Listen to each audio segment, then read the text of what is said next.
va Yusuf alayhissalom ham xuddi shunday. Qarasanglar, men sharafliman, sharaflining o'g'liman, sharaflining nevarasiman, sharaflining chevarasiman demadi. Vaholanki otasi, bobosini otasi ham payg'ambar bo'lgan edi bu kishini. O'sha kishi ham o'ziga bir sharafiga nisbat berib, men zo'r tarbiya topganman-da, yaxshi oiladan chiqqanman. Gunohdan tiyilishim oson, men payg'ambarlar oilasidanman demadi shu kishi. Qaytaga u kishi gunohga duch kelib qolgan paytda nima dedi?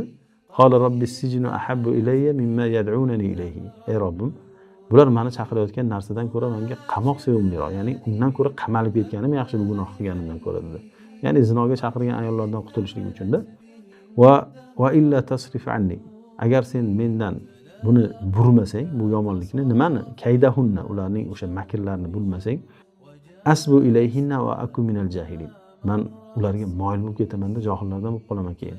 O'sha gunohni unga tushishlik bilan gunohkorlardan, johillardan bo'laman deb Robbisiga faqirligini izhor qildi. Vaholanki o'zida ham o'sha zamonasida hech kimda bo'lmagan darajada bir iymonli kishi edi bu kishi. Bu iymonli oilada, payg'ambar oilasida tarbiya topgan edi, lekin birortasini pesh qilmadi, birortasini eslamadi. Faqat o'zini Robbisiga muhtojligini esladi. Nima bo'ldi keyin? Alloh taolo uni gunohdan qutqardi. Gunohga tashab qo'ymadi, o'z holiga tashamadi. Qutqardi uni, unga najot berdi. Biz endi qiyomatgacha o'qib yuradigan suraga aylandi Yusuf surasi. Qarang, qanchalik bir sharafni berdi. Qaysi birimiz xohlamaymiz hozir 100 yildan keyin eslanish, bundoq qarasangiz.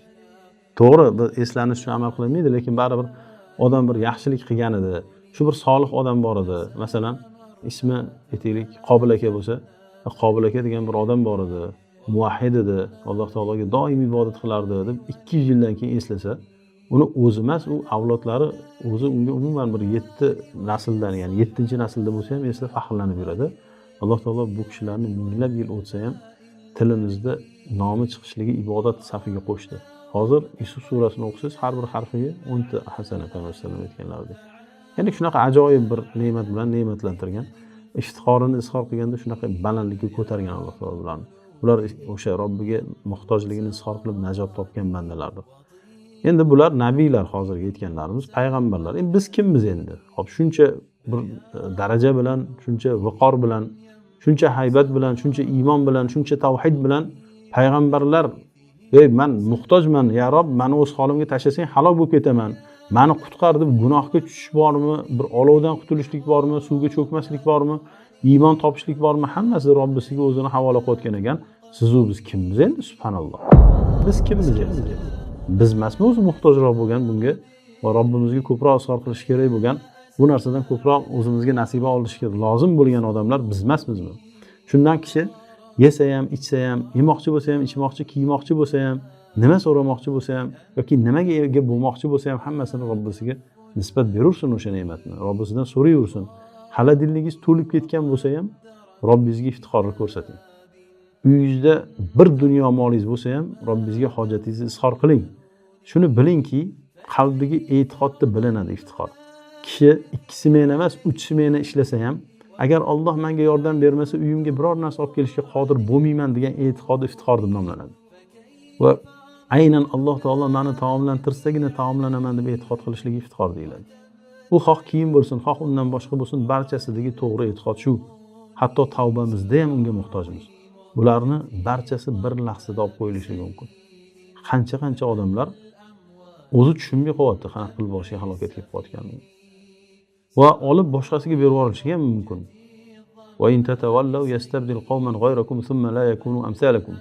Alloh taolo aytganidek, agar yuz bursanglar, bu ne'matdan uni shukrisiz yoki bu tavhiddan uni qabulisiz, bu dindan uning amalisiz yuz buradigan bo'lsanglar, yastabdil qauman ghayrakum. Tezda Alloh taolo sizlarning o'rningizga boshqa bir qavmni olib keladi. Keyin thumma la yakunu amsalakum. Keyin ular sizlarga o'xshagan bo'lmaydi deydi Alloh taolo. Alloh saqlasin bizni, almashtirib qo'ymasin Alloh taolo. Va odamlarni qarasangiz, holiga o'ziga baland baho beradigan odamlar boyga aytganimizdek, bitta o'simta sababli sanoqli kunlarda ishg'al bo'lib qolib, Robbimizning huzuriga ketib qoladi. O'zi tushunmay ham qoladi nima bo'lganini. Shunaqa ekan, muhtojmiz barchasida. Shu muhtojligimizni hozir his qilaylik. Muhtojligimizni hozir bilaylik. Robbimizni o'sha huzurida bizni qadrimiz shu bilan bilinishligini hozir tushunaylik. Va atrofga qarang, qancha misolni ko'rasiz bunga.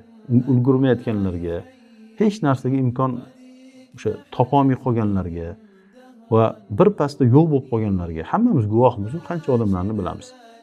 agar bizda bu muhtojlik ko'rinsa, Allohga yaqinlashtiradi. Robbisini yaxshi ko'rdiraveradi bandasiga. Va bu shunday bir eshikki, boshqasidan kirib bunaqa qadr topmaydi banda. Qancha uni ko'rsatsangiz, muhtojligingizni ko'rsatsangiz, sizga qilinadigan mehribonlikning ko'payganini topasiz. Ko'paytirsangiz ko'payaveradi. Ko'paytirsangiz ko'payaveradi. Endi kishi man deyishni boshlashi bilan o'z holiga tashlab qo'yiladi. Man deydi-yu. Shuning uchun aytiladi. Kalla innal insana la yatgha ar-ra'ahu istaghna. Alloh taolo aytgandek, bir insonni behojat qilganimizda uni tug'yonga ketganini ko'rasan deydi. Qachon biz uni hamma hojatlarini ravo qilib, uni boyitib qo'ysak, hammasini o'zim qilolman degan aqidaga o'taveradi. Ana o'sha o'zini halokatini boshlanishligi bo'ladi. Man deyishligi bilan boshlanadi. Biz kimmizki, o'zi behojatmiz deymiz. Aytganimizdek, hojatimizni ham bundoq o'zimizga qo'ysa, o'zimiz chiqara olmaymiz. Umrini boshini eslasin odam. Hojatini ham tuta olmaydigan paytini eslasin. O'sha holatlar o'tib ketgan holatlar emas, kelgusida ham shu holat bo'lishi mumkin. Qancha qariyalar bor, ya'ni shu holatga qaytadi, zaiflikka. Shundan kishi kimligini doimo eslab tursin. Agar boy bo'la turib, tog' oltinlari bo'la turib, barchasini Allohga nisbat bersa, iftiqor holatida deyilaveradi. Ya'ni hojatini izhor qilgan banda deyilaveradi.